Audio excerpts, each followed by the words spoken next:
Oh. So is it the coach or the ball players that are making the winning team? Talking about our I'm talking about Chloe's sixth team. grade. I don't know if we're a winning team. We. Well, you know, it's better than all losses. That's right. I mean, it was yesterday's win was a long time coming. They worked hard for Good. a number of games. We lost quite a few that were. I don't know if they were all close, but Within our they never reach. gave up, and we would be in the game at least for the half. And you just see it was a pattern. We just would fall apart, and so it was a big win yesterday. Good. So, and I mean, they to give them credit, they haven't stopped trying. They could easily It's good. give up. Yeah. So. That's not an easy thing to. And even when we knew we were down and we had no hope of winning, it wasn't like we would just give them shots. That's Mhm. good.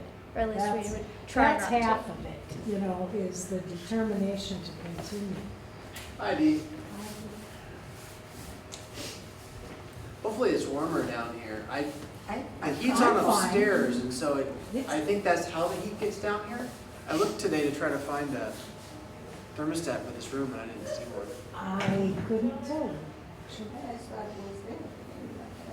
I think there's one down Well, maybe it's back. I don't know. It's fine, it's comfortable. there. Yeah, I'm fine. That's the last time it got cold down here. They've been busy with the off-peak, our off-peak just kicked in. You can always tell when everybody comes home at night, then they kick that off. And, you know, and the dumbest times of day. You're cooking. Well, we don't have that problem, it's just for our heat. And we just have the off-peak heat. And so they keep it off and on at the strangest times. I listened to your pop culture thing on issues today. Yeah, that one was tough. I don't know if I made sense or not. So, yeah. Well, I'm talking Getting about awful lopsided here. those three different things are really Is your mom coming? very different from Yes, each other, and so yes. trying to talk about them all together is challenging. I see we have.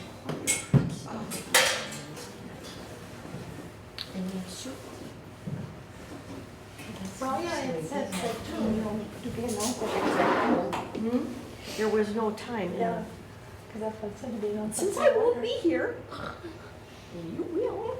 LWML next week, Uh-huh. there was no time listed. We usually start at 7:30. There's But choir is scheduled at 7 now. That's our traditional time. Is They- 7, oh, I can't get to the internet they now. took It's one of over. those. Yes, they did. When I scheduled choir, I attempted to schedule it around whatever was on the calendar that I could see, and I think for whatever reason I saw LWML scheduled at 8. It's usually only at 8 after Lent. Well, that's what it'll have to be. then. Well, I mean, we can move. Do I? No, we can move the choir to 6:30. There's nothing before that next week. So I mean, I was just putting it there so that I don't have to have half an hour between things sitting around. So, Well, can't have you sitting around. Good grief. well, when I sit around, I want to be at home with a glass of whiskey Fall later. asleep. The, so you know, this week Either way, either there at 6:30 or. choir's at 8. 7 just because it was trying to work around what we'd scheduled for this. So next week I can tell them tonight that we'll meet at 6:30 instead of. Because I Instead of think 7. some people that are in circle are also in choir. Yeah. Well, and then Yeah. the following week is the Thanksgiving service, so. Problem is everyone wants everything on Wednesday nights, and there's only so many slots. See, years ago, we went to Wednesday night thinking we'd get more people to come because it's church night. Right, yeah. Because we used to be on Thursdays. I can't remember, it's on the. Yeah, I don't know. ahead, I'll get it. I mean, I don't mind having it all on one night, you just have to I'll go. work around each other a little bit and squeeze it in. Well, and people have to be willing to look at calendars and Mhm. whatever, because, you know, you can't count on it being consistent. So, I hope I can remember to do that tonight. Let's So see. next week at 7. Right? Oh, for a circle, 7:30. No, 7:30? Because I missed the last one and we're working on that book and I don't want to lose my consistency there. So it's my infusion day, I might be on the couch.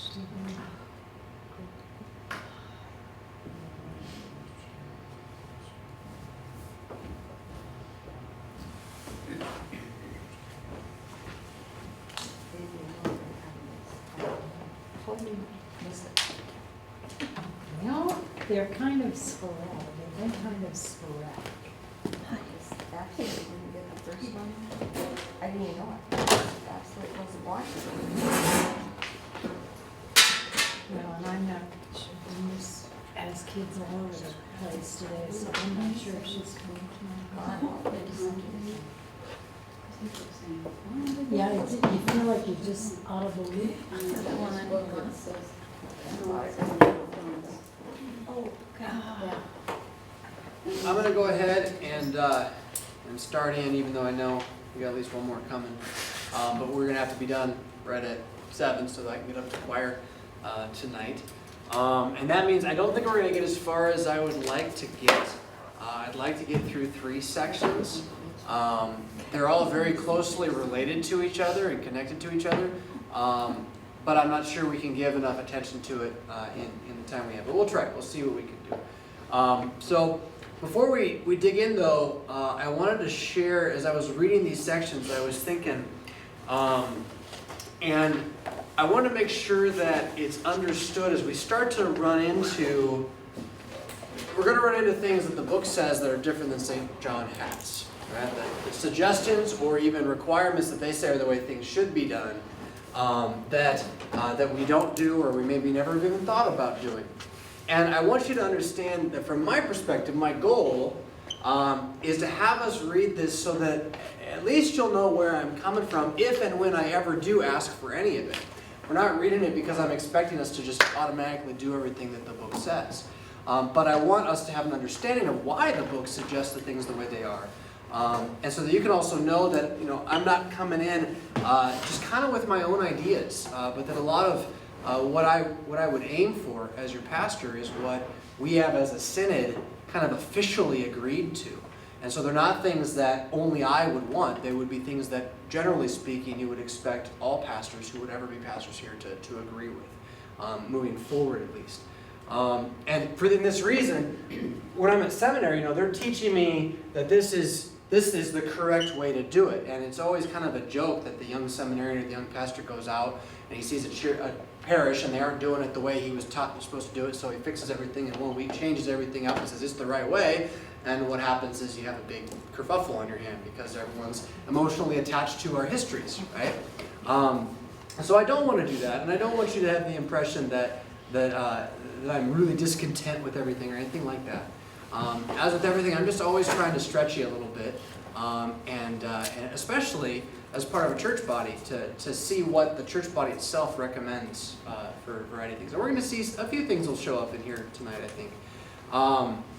I just said all that. So what I don't want to do, whenever we run into one of these things in the book that's different, I don't want to overreact, right? And you can do that in 2 ways. You can rush to change it, and you can refuse to change it, right? I don't want to do either of those things. I just want us to wrestle with the idea so that we understand. That's really all I care about. And in the long run, I think that if we have understanding, we'll all come to the same conclusion one way or the other anyway. We'll get to the same spot if we're patient with each other. So, tonight's sections are going to deal with a fancy word, appointments. And this is not like your doctor's appointment, but a fancy way of talking about the things that we set up in that area to serve a purpose during the service, or to serve us as tools for church. And the first kinds of appointments are the furniture. These are the sort of least changeable things, the things that you would expect to see in a Lutheran congregation, and if they're not there, you might want to go, why is this not here? Like, everyone should actually be bothered if certain things are missing. Particularly the furniture in the chancel, which has a use. So utilitarian means, it has a purpose. It's not just there to be pretty. The furniture is there particularly to serve something in the congregation. And they can be of varying styles, from simple to ornate. He'll talk about that difference a little bit later. But as a rule, these are the furniture is the stuff that concerns the sacred acts of the church, what we would really call worship. We talked on Tuesday a little bit about how our singing to God isn't worship properly defined so much as it is our response to what God is doing for us. But that as Christians, we gather to receive, not to give. Yeah? And so the furniture, which is sacred, is there to be the place where God's giving is happening and to point us to that. And for that reason, he suggests that they would be appropriate for what's going on and conducive to the Word and the sacraments. Now, let me just give you a really extreme example. Imagine instead of a pulpit, you had a pit in the ground, right? And pastor, you got to stand on the pit and preach, right? Well, that would not be conducive to you hearing what the pastor's saying, right? It's the opposite of what we want. We want to have things that are helping us achieve the goal of what church is.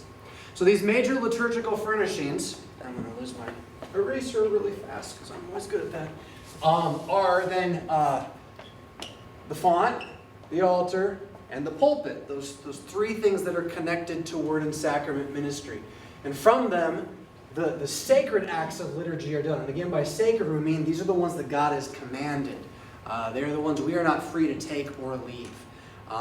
We could not sing and still have church. You can't not have preaching and still have church. It just doesn't work that way. Again, the style of this kind of furniture in various congregations will vary. So you might visit a church and you'll see that it's a very plain altar, just kind of square and flat. You might find one that's got all sorts of carvings all over it. Might be made of wood, might be made of marble, might be made of stone. Could be all sorts of different styles.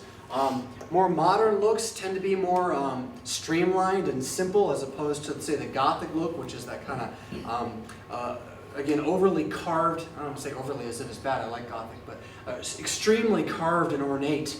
You go to Europe, you'll see they'll even have gold gilding on everything to just amplify that. It's a particular era that did that. But regardless of what style they are, the altar font and pulpit should be kept clean and in mint condition. And this is kind of one of the most important points he's going to make. He's going to come back to this over and over again. That our preferred style or decoration can change, but how we treat these things as sacred shouldn't change. And one of the most clear ways to demonstrate that something is sacred to you is that you take good care of it, right? You could give you an example from your home, but you know this anyway. You probably spend more time on your living room than you do in your garage, right? It just means more to you, yeah. Now maybe not for your husband, maybe so. Depends on the guy. So the altar is the main point, the focal point of the church building, and in that way is, along with one other thing he's going to talk about, should be, ideally speaking, the place where your eye is drawn when you walk into the building. You should see the altar. You should know that it's there. You should know that it's not just a table. If you walk into a Reformed church, you won't see an altar. You'll see a little table down in front. It's made of wood, very plain. Yeah? So it is I don't know how much you studied art, but when you're drawing in art, you always have a focal point on your image that you're doing, and you want everything else in the image to help push your eyes to that focal point, so that no matter where your eye travels, you get pulled back to it. And that's the idea behind the altar. Because, why? Well, because the altar is where the focal point of Christian worship is. All Christian worship is leading to the Lord's Supper. Even when we have services that don't have the Lord's Supper, they are leading us back to the Lord's Supper. Go ahead, Judy. Then you have these churches that have no altar, no pulpit or lectern. They have a praise band with a Mhm. trap set Yep. up front. Pastor wears jeans and his shirt hanging out. No cross. Oh, gosh. Well, that's during the service. Well, and this is, so we can get off on a tangent on this, and But I'd love to have that conversation about what revivalism is as a movement. It comes out of traditions or church bodies, theologies, that at their root do not believe the Lord's Supper is the central point of Yeah. Christian worship. Instead, what they believe is the central point of Christian worship generally is the decision of the human will, Praise. which then is to be manipulated or controlled through the music Yeah. and the emotion. And so they have to drive you to that. Whatever it takes to get the emotion up, that's what is the heart of their worship. So they are in this, when you see that, they're confessing something about what they believe. Right? And if you go to, I've been in Lutheran churches where they have that going on, and then it's Lord's Supper time, and they wheel out a little cart with the Lord's Supper on it, right? Well, that confesses something. It says something about what you believe. And, okay, well, it's more important than not doing it, I guess. So it's not like they don't care, right? But at the same time, it's not like they realize that this is the central reality of our existence as Christians. Yeah, and if they have no creed, no Lord's Prayer, Right. what do you got? Well, Music. you got whatever the pastor wants to teach you, Yeah. which if you got a faithful pastor is great. But then, I mean, this is the thing about changing stuff like that. The guy who changes that may be really faithful, but he is going to die someday. And then in's going to come somebody else, and then, well, hopefully he's faithful. The cool thing about liturgical furniture is it's ideally so stable that a false teacher would have to work to get rid of it. He can't just walk in and do whatever he wants. Now, nothing protects you but the Word of God in that regard too. So knowing it yourself and being able to call your teacher to account is pretty important. But you're right, Judy. I mean, it does confess something. And no matter what you do up there, it says something.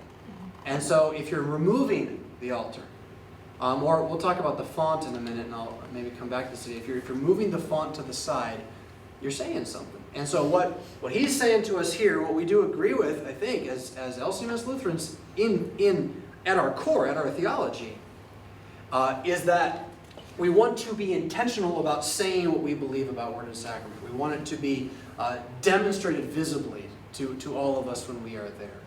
I mean, even, and this is something I would change a little bit if I had the power to do it, even the fact that when you come into this church, you walk upstairs, upstairs, upstairs, up, and the altar's still up higher. That was done back in the day to intentionally demonstrate how you had to go up to get to God, right? That there was a higher place that you were going to. It wasn't just any old building.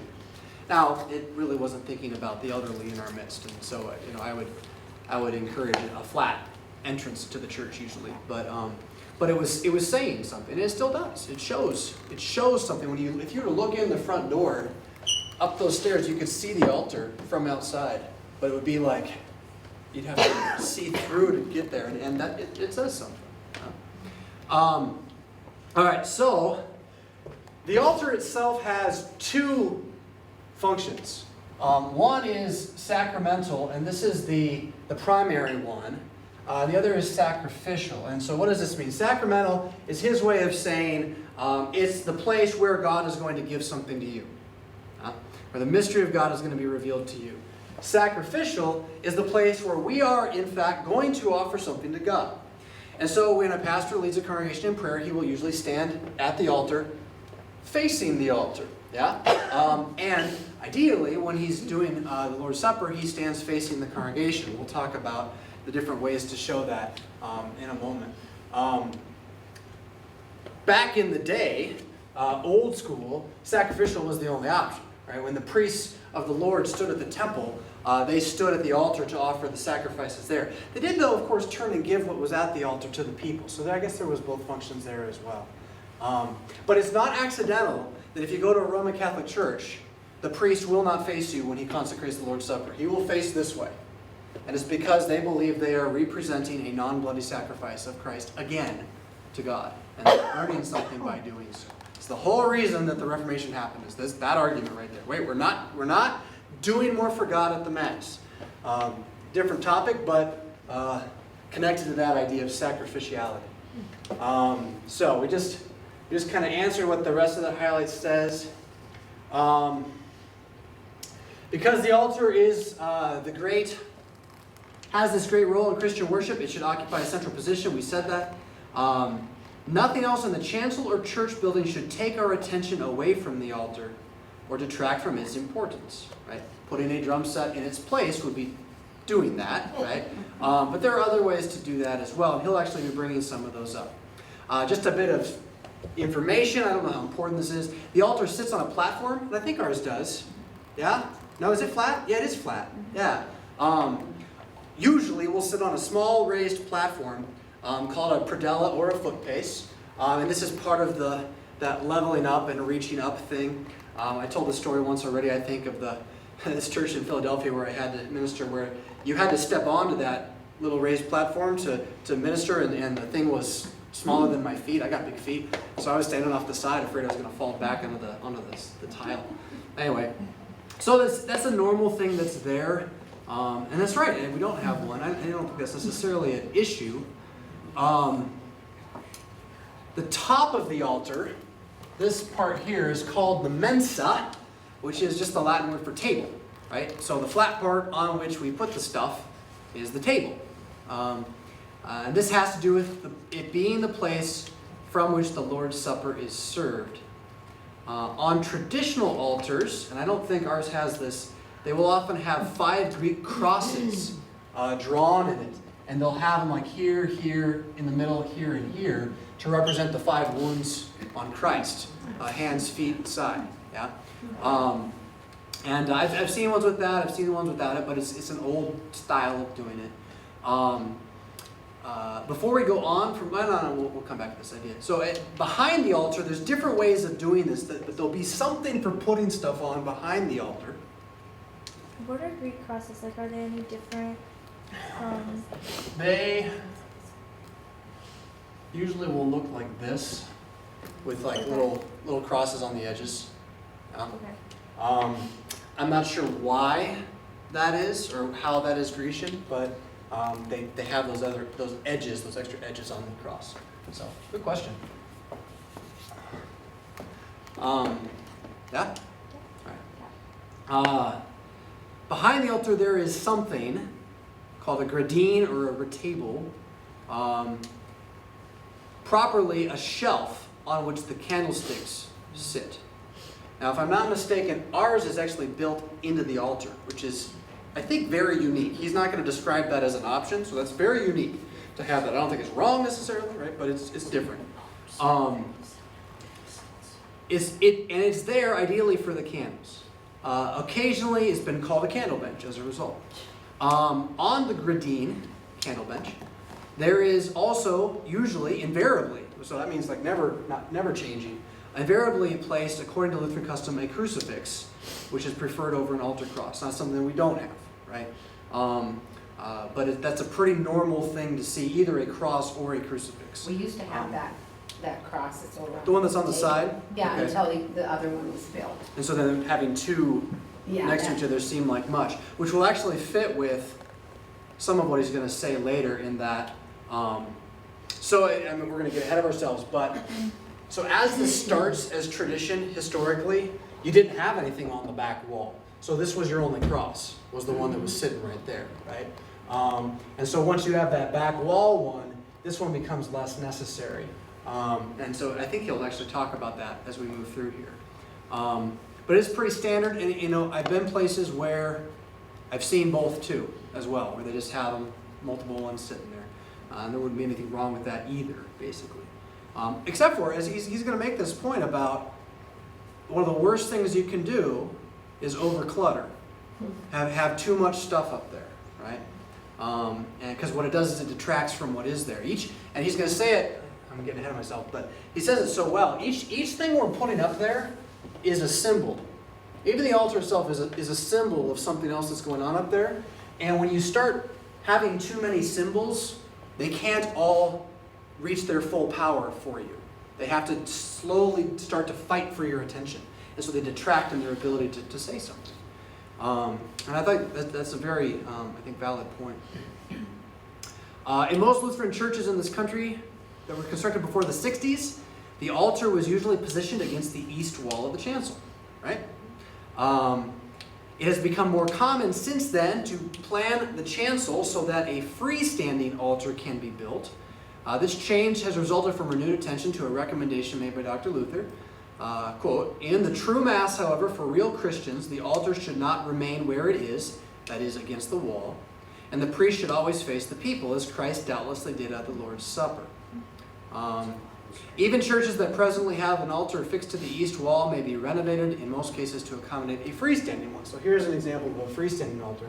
And again, the idea is that so the pastor can stand back here and face you during the Lord's Supper, and then move around. Now this would actually be a little dangerous here. There's not enough space for him to stand. He should be standing here when you're praying, and standing here when he's delivering the Lord's Supper, words of institution and whatnot to you. And again, that was a change that Luther was pretty conservative in his changes in Wittenberg. He didn't just go in and radically cut and paste stuff. But that was one thing he eventually did do, and it became the norm until then somehow American Lutheran churches went back to the east wall altar, which is kind of an interesting phenomenon. Let's see, and then you can see here he says, I don't know if he says it, but in this case your gradient for the candles would be on the wall behind. When he talks about candles later, he'll talk about other options would be to create stands, candle stands that go on the ground, things like that. So he'll talk about that in a bit. But the goal here is just kind of to open the purpose of the altar, the various types of altars that are out there. Any questions before we go to the font? No? Baptismal font. From the word spring or fountain, place of water. Usually, in the medieval period, so I'm sorry, I'm going to read this even though I didn't highlight it. Unlike the altar, the location of the font in the worship space has varied quite a bit. In the medieval period, and in some modern churches, the font is located in the narthex. That is, as you would come into the congregation. And this was to symbolize that baptism was how you come into church, how you became part of the congregation. In churches that do this, Roman churches still do this today, I think, often will have water there, and you can make the sign of the cross as you go in to remember that you were baptized. And that's a medieval tradition. Going back further, there was even a separate room or a building called a baptistry. So you would have the church. You might have seen these when you were in Europe, actually. There'd be a building out front of the church, and they wouldn't always let you go into that one. So you could go in and see the cathedral, but this was the baptistry, and there would be usually not just a font, but a pool of water in there. And the idea was initially, on Easter, once a year you had baptisms, and you had all males and all females separately, and they went in and they got absolutely naked, and they got baptized, and then they got out, they got clothed in white robes, and they went in and had the Lord's Supper with the congregation for the first time. You might ask, how do the pastors baptize the women if they were all naked? This is where the early church, the idea of the deaconess first arose, that you would have the deaconesses performing the baptisms for the ladies. So that process really did eventually fall by the wayside, but it's a bit of history. More commonly now, in Lutheran churches, is for the font to stand near or in the chancel. Because it is in or near the chancel, the font is more closely associated with two other major liturgical furnishings, the altar and the pulpit. In some church buildings, the font is portable, that is, not fixed to the floor, which he doesn't say that's wrong, although it's kind of nice. Like if there's ever a way to make it not portable so it just has to be where it is, it's kind of a nice testimony in one sense, that this doesn't move, and it can stop this thing from happening, that to be avoided with a movable font is pushing it off into a corner when not in use. And I've been places where that happens, where I've even looked for the font and I can't find it, and we keep it back here, we bring it out for baptisms. Oh, okay. What does that say? How important is baptism? I know as a preacher, I like to be able to point to it when I'm talking, so give you attention to it. So the font should remain in a location that is commensurate with its place in Lutheran theology. Another caveat is to avoid positioning it so it interferes with the prominence of the altar. I think ours is placed very nicely. The one thing I wish is that there was a way to get a a casket in there without moving it. I don't think there is one really, and it's fine. I mean, what we do is fine. I just wish we didn't have to, right? But it is in a really good spot. The only place that could possibly be an alternative in my mind, just looking at the way it's set up, would be at the entrance to the church again. And this is basically the same location, but at the door. That creates issues for the line and whatnot, but it would work. Third piece. Any questions about the font? If you had it at the back of the church when you had baptism, You'd have everybody would stand up and turn around, Yeah. which is kind of cool though, because it like makes you participate. You know, it's sort of that's the neat thing about. So let's imagine it was in the narthex. I don't think that would really work here, but imagine our narthex was straight out and you could see through the door into it just by turning around. You could even then have the whole congregation file out into a big circle around the font in the narthex, so that you're all around the baptism as it's taking place, and that'd be kind of spiffy. Yeah? I think ours is positioned about as good as I could really imagine it, given all the different variables of the building, and I'm very thankful for that it's not something I had to worry about when I got here. I thought it was funny. Did you guys? I don't know how many people knew this. It got moved for a wedding like 3 weeks after I was here, and then someone came up to me and thought it was something I'd done, like I was this new pastor coming in, getting rid of the font kind of thing. And I was just like, no, I noticed it was gone, where'd it go? And it's in the back. Oh, let's get it back up here. So I'm quite content with where it is. All right, so the third piece of furniture is the pulpit, sometimes called the ambo. And I want to call it ambo from now on, because that sounds like Rambo. And Rambo was very masculine. Pulpit comes from the Latin pulpitum, scaffolding or stage, right? So it literally just a higher place to stand is all that it is. And it was invented in the medieval age as an elevated podium so the speaker could better project his voice. Because if you got to shout into a crowd, the bodies stop the sound. You get up, you can shout out over the crowd, and the sound hits everybody. In larger buildings, it worked, and this is kind of weird, I don't know how important this is, but if you go to the bigger old Lutheran churches in Europe, you'll see that they got pews all the way up. Actually, sometimes the font will be right there. The altar will be up here, it's usually freestanding. You'll have seating up here as well, which is amazing. I mean, these are some huge churches, but the pulpit will be right here. And the reason is not so much so that you don't have to turn your neck, because you would have to turn your neck to here, but for the sake of the sound, without any projection equipment, his voice could hit the entire building far better.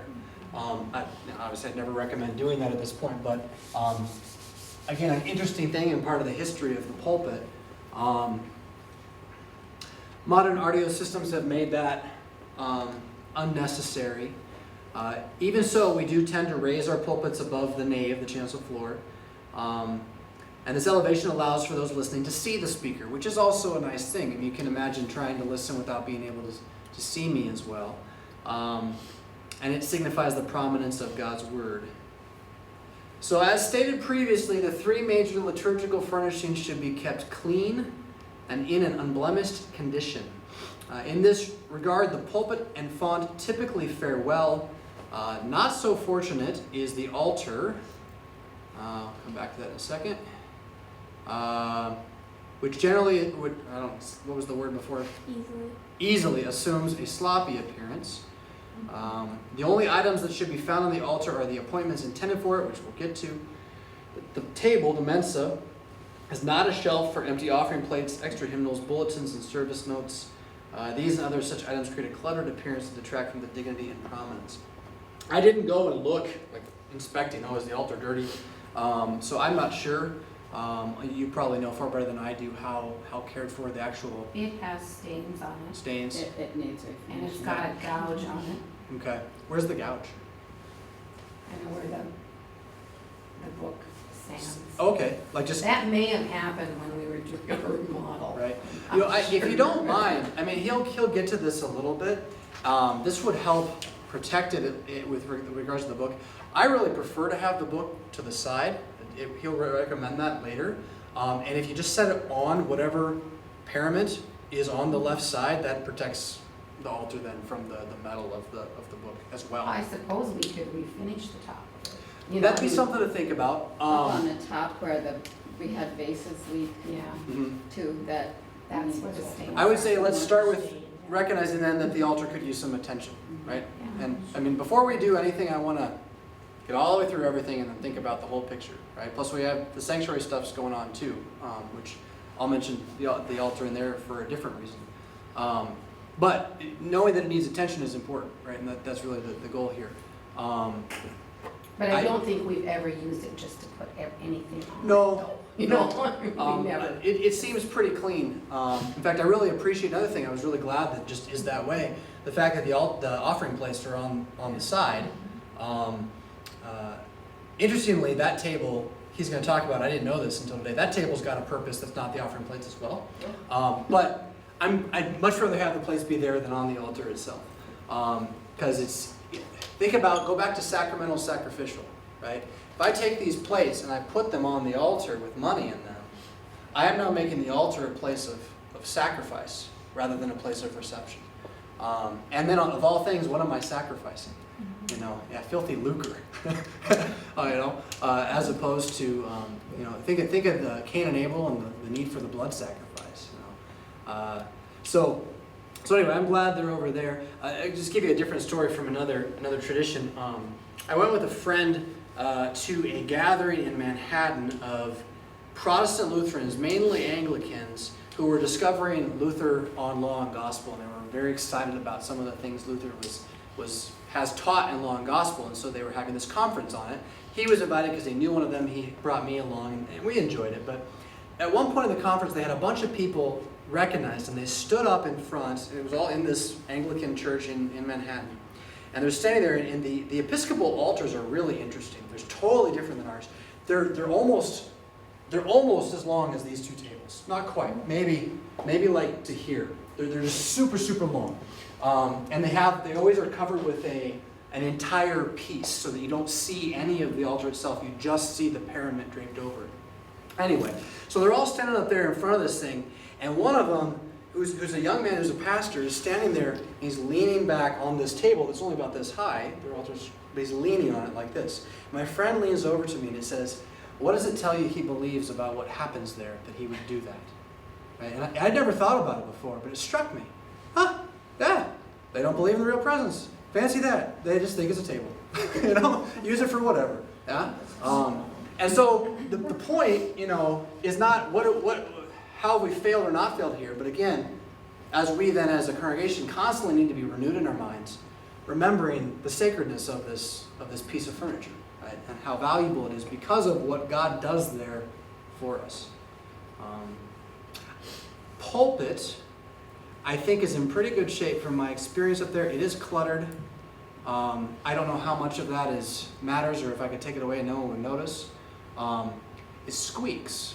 I don't know if you've ever noticed that. It squeaks when I move. So if you're sitting close enough, I know that's an issue. Don't.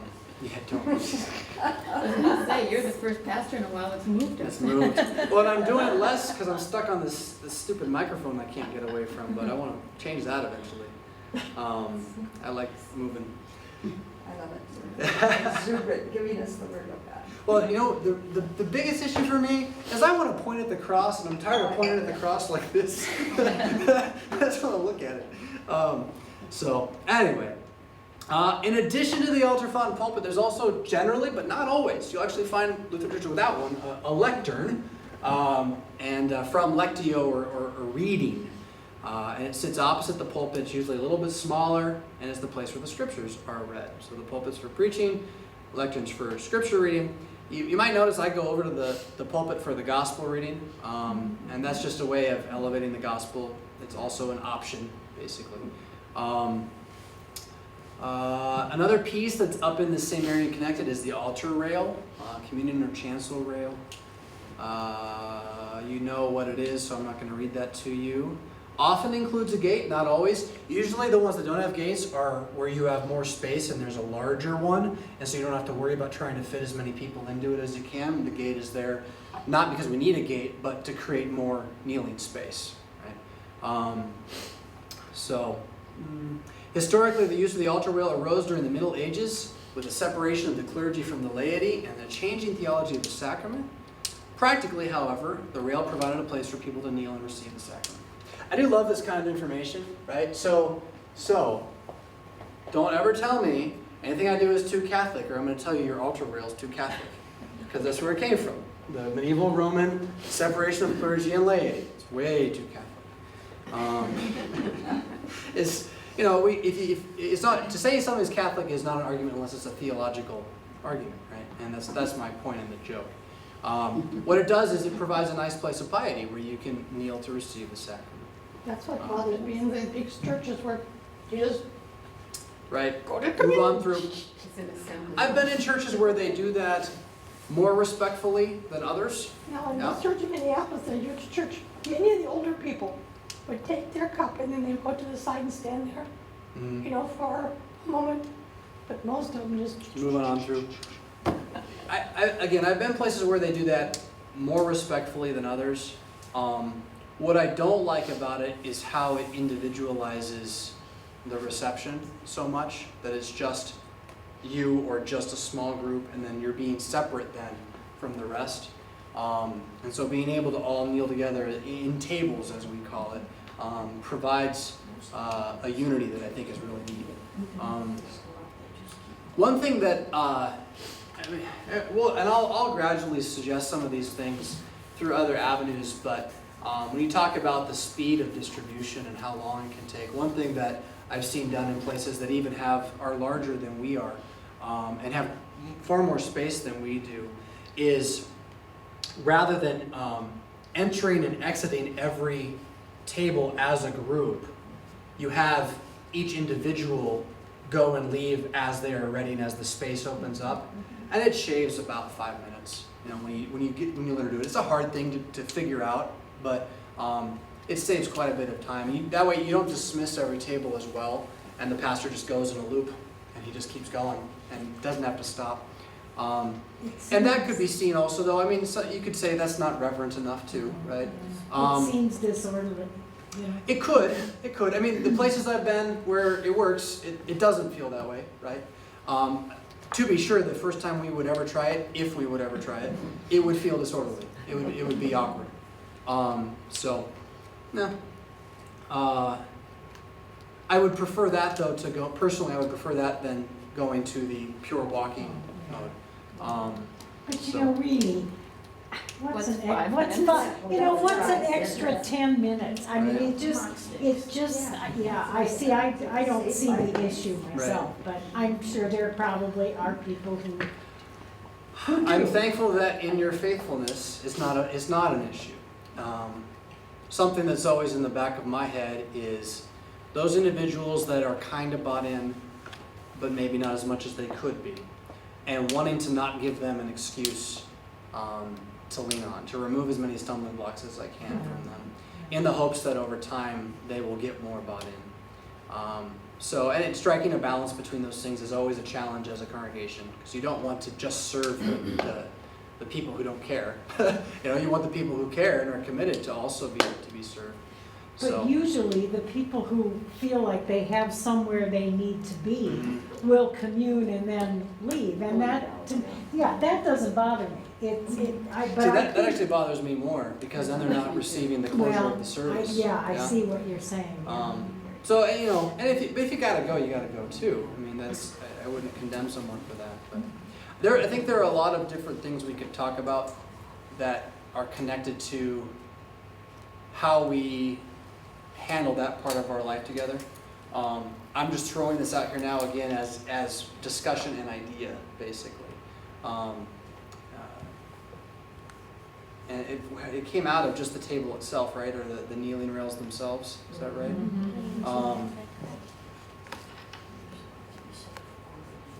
Well, see, that's the whole thing.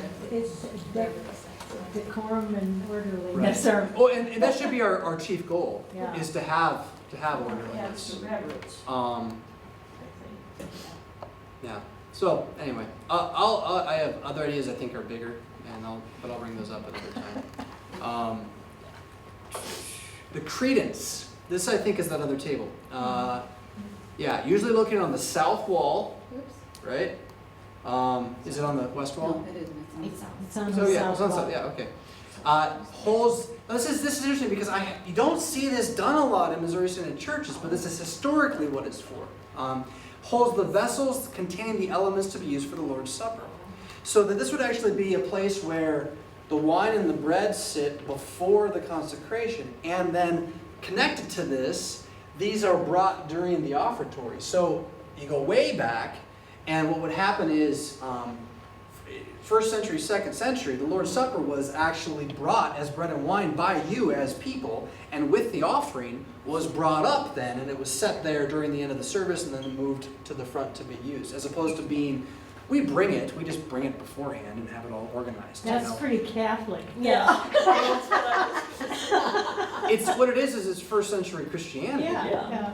In Rome, Rome has done some work to try to bring some of those things back. I mean, it wasn't medieval Catholic at all. They wouldn't have been doing that in medieval Catholic Church. But since Vatican II, which is worth knowing, what Vatican II is a council of Rome. They only have these every 150, 200 years or so. And when a council happens, it makes official decisions that are doctrine, that are permanent. And Vatican II was a very random, I guess I would say, council in that it changed a lot of things. Not everybody was happy with it. The last one before it was Trent, which is the one where we got condemned as Lutherans. And there are Trentine Catholics who reject Vatican II as not a valid council. But one of the things that came out of Vatican II was a renewed interest in the liturgy. And so I know you heard about this happening. It was when they stopped having the Mass only in Latin, and they went to the common language.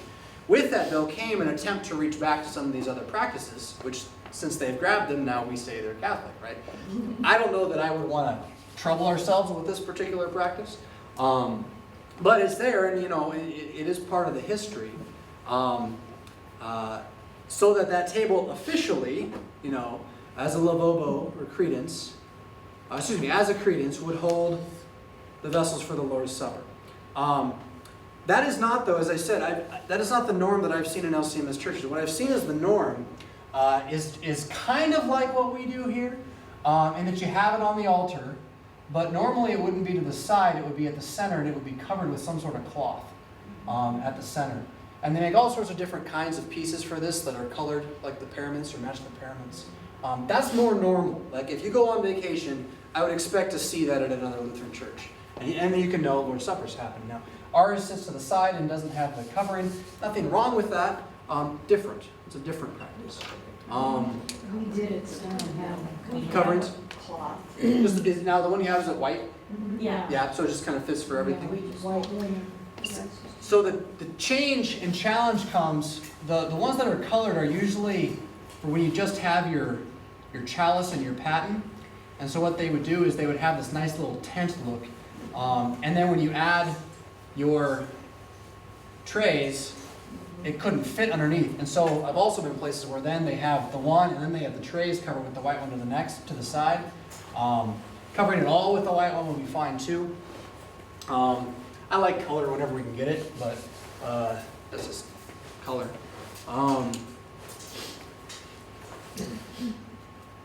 We don't have, nor do I necessarily think we would need, the credence would hold if we had one, a lavabo, which is an oil stock or cruet, or the incense boat.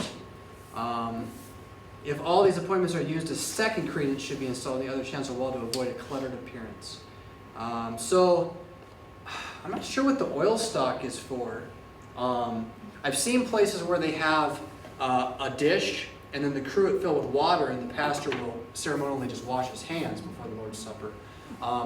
Incense, he'll talk about later, is something that has an on and off again history within within Lutheran churches. But if you have one, you need special stuff for it, and so you need a place to set it. And there are LCMS churches that do use incense. Challenge with it is always, some people just don't like it. I know they get bothered by it. Well, that too. Flares up one's allergies and. Right, allergies and stuff like that. Right, Yeah. exactly. Asthma. I love the smell of it, but I also can understand why some people wouldn't. But he'll talk more about it eventually. Most Lutheran chancels have sedilia, which are the chairs or benches for the pastor and any assistants to have. These are located on the liturgical north and south walls of the chancel, which I thought this was interesting. And I just had realized this maybe 2 weeks ago. So ours are actually in a really unique place because normally they, I think, would be inside the railing. And as it is, we have the ushers always have to move them for that reason, right? Because they're in a unique spot. But which is like, I think the reason for having them where they are, if I'm going to make the alternate case, is it's really easy for the pastor to get to the pulpit and back. He just doesn't have to go up and down all the time. I don't know, I'd be okay with moving them, but just something that's there. Some of these seats, I didn't highlight this, but it's down there. Sometimes these will also come with a kneeler that would go in front of them, so that if the congregation has kneelers, the pastor can kneel as well. We don't have those. I don't know what that picture really is showing us that we haven't really seen or talked about.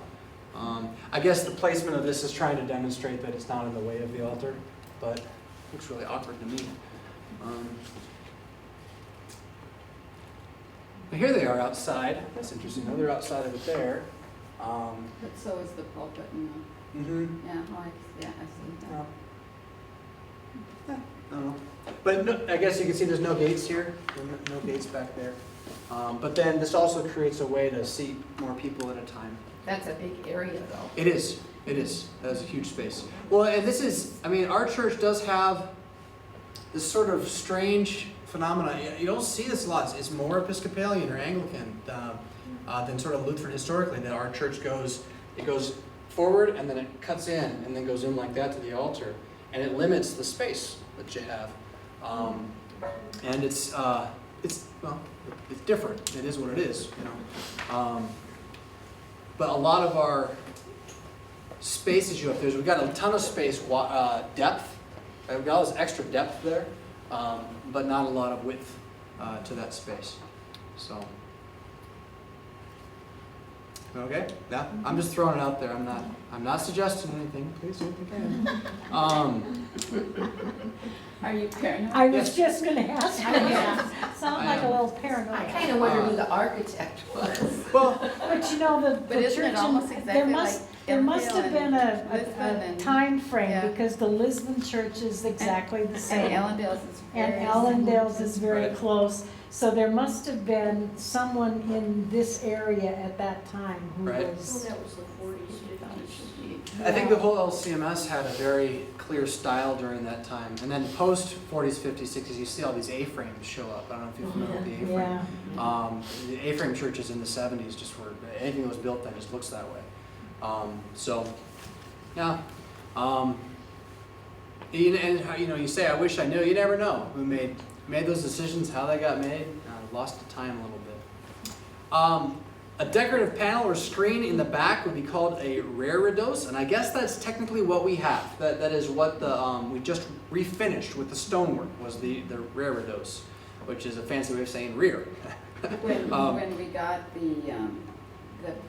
big cross that's up there, there was a big altar curtain. Dossal. That Dossal Yep. curtain. And that's Oh, it's down here. You're but talking that's about the what Dossal, we originally right? had. So the reredos is like would be a panel, which again is what we had. There were 3 panels, 3 spaces, right? And that middle one there, and it may contain a niche where the crucifix or statue would go in that space. And so that niche is where the cross is right now, although it is projected from it a little bit. It may also then be decorated with a tapestry or painting. European Lutheran churches will have paintings a lot. You know, I've seen quite a few in the Midwest, I guess you'd say southern Midwest, where they don't have a cross, but they actually got a statue of Jesus standing there, and he's like hanging out or waving or doing something like that. You'll see those too, and they're kind of neat. Different again. Instead of any of that, you could then have a dossal cloth, right? That's just a hanging curtain there. Personally, I would consider that the most boring option, but again, nothing wrong with that. We had that. it was Yeah. there for a long time. So it was practically rotting. Rotting, well, see, that would be, my first thought was the Yeah. biggest issue with the dossal cloth as well. How are you going to clean We it? didn't know how to clean it, did we? Yeah. So here's his kind of summarizing point. As with altar, font, and pulpit, extreme care should be exercised in maintaining these other liturgical furnishings. They should be regularly cleaned and refurbished or replaced so that the chancel does not have a rundown appearance. Also, care should be taken so that any added piece of furniture harmonizes with what is already present and does not result in a cluttered appearance. So if you had to replace something, you'd want to replace it so it matched or replace everything. Right? So here's a couple other just examples of various setups. All right, how are we doing for time? Oh, we're out of time. We only got through one. Oh, fail. But it was interesting. Here's just a quick question, Yeah. and I'm curious as to where this. When I was younger, my understanding was that the only decoration on the altar regarding flowers or whatever had to be live. Yeah. Was there a change in there somewhere? Yeah, well, that- that'll come up. He'll talk about flowers and candles. There's a whole chapter on flowers and candles. That's how Okay, then controversial we'll they just, can be. we'll just Yeah. throw that out. But I'll give you the short answer. He does make the case for himself. You know, he makes the argument that some have said they have to be live. He says that, you know, that's probably not a hill worth dying on at the end of the day. Well, that's true. It comes out of an older belief that you should strive for authentic things. You strive to not have fake stuff, Oh. right? In general, because genuineness is something that you would care more about. You get fake stuff when it's. You're gonna get plastic flowers at your wedding? Probably not, right? Okay, well, so why for the Lord's Supper? So that's kind of the idea. Okay. But then he also says, if it's important enough to have flowers every week and you don't want to pay and go through the hassle of having cut flowers, biggest thing is going to be, well, are you dusting them? You know, are you taking care of your plastic flowers? The second thing is, how are they matching with or detracting from the season of the church here? Not the season of the year, right? But the season of the church year, which is an interesting thought. I hadn't even thought about it until I read that today. So we could chat about that more. Well, ours are extremely beautiful. I just didn't know when. You Yeah. know, because I just don't Sure. remember there being a period where all of a sudden it was acceptable. Mhm. When they started looking like they were real. Well, that could Well, be. I mean, again, he'll get into this. I thought another one of his points he makes, I think is really fascinating, is he implies that it's better to have seasons of less and more flowers. So that, and I don't know what your practice is here, but so Christmas time, you get your poinsettias, and you have lots of flowers, right? And then he says, Lenten Advent, you shouldn't have any flowers. Zero, zilch. It's time of repentance. What are you doing with flowers? You know, it's kind of his position. I'd never heard that before makes either, sense. but I thought, yeah, it That makes sense. So, you know, I don't know. I think the biggest question I have after reading his thing on flowers is the centrality of the one major flower piece that we have, which I think is done in such a way that does not detract from the cross from a distance, but up close, it is the dominant piece. The dominant thing on the altar is a flower. And he insists, now again, it's just his description, he insists that the flowers never be higher than the cross or the candles. And that one definitely is. Why? Well, because these different symbols are doing different things. And so what are we saying by having the primary thing there be flowers? Where once there was a cross, right? It is a cross, the flowers Are draw coming your up to eye the cross. Well, you know, and we do not do a poor job of that. Yeah. It'd be the one thing I have the most meh about as I'm up there. I have to stare at like I was gonna say, flowers. it's more, it's not It's- attracting I to think you it's because more- it's at your yeah. eye. It's right there. Yeah. I don't think for the rest of this, it's quite as prominent. Yeah, you have to crane your neck to look up. Yeah, I guess I don't notice that it detracts. We can chat more about his ideas when they come down, like I said. And I am not going to demand anything, but I will kindly ask for some things at some point. So I'll plant the seed on that one there. Anyway, let's look at this picture again. Just in context, so you can kind of see some of, here's the art piece behind it, right? And here they've actually got a hanging cross and a crucifix. Flowers on the outside, which is actually, he says they should be between, should be candles, flowers. And they have on the outside there. On the the one on the far right, they have, is that the statue with the stained glass on the top? Yeah, that's Jesus. Okay. He's hanging out right there. Yep. Quick question. Yeah. What is the practice of, say, a church is going to get new paraments or new, oh my goodness, I just lost it, for communionware, or a cross or something. What do you do with the old stuff? Our Good old question. communion wears hanging around. Yeah, usually what happens in the Missouri Synod is you take out and add in the witness and the reporter saying you have it for donation Yes. to someplace that needs it. That's where ours all went. I was And then gonna after say the that, meltdown if and no one stuff. takes it, what I would recommend is that you have a service of desacralizing it, which there is one in our agenda. I can go find it. And so you profane the item, basically. You let it go. Now it's just stuff again, right?